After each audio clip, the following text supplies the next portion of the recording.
I'm walking through an industrial estate in West London, just past a pastry shop. And that's not often what you think about when you think about highly advanced manufacturing for defense or for space or for super complicated industrial robots.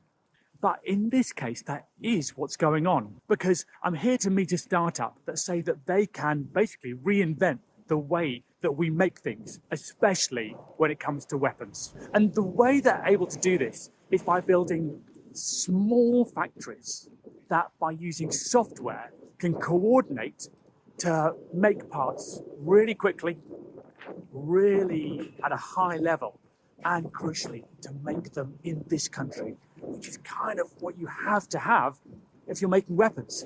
That is one thing that you can't really outsource. They're called Isambard. We can build again. We can choose to be rich again in this country, that decline and stagnation is a choice, and that it's time to build. The defense industry needs it. It's not just defense, it's also aerospace, it's also clean energy. There's a huge demand for high precision manufacturing, and the time to do that here and not overseas is now. The reason it's a real mess in here today is because they are installing a new one of these. This is a CNC machine, which is basically like a lathe for making metal parts. And this is the atomic unit of manufacturing. This is what everything comes out of.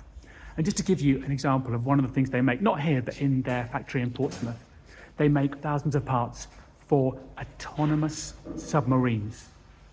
And you'll see that these kind of really, really fancy big submarines, nuclear submarines, they're still important, but they're being replaced by lots of little submarines, kind of like drones for the sea. And this is what they get made in. And this is the kind of place they get made.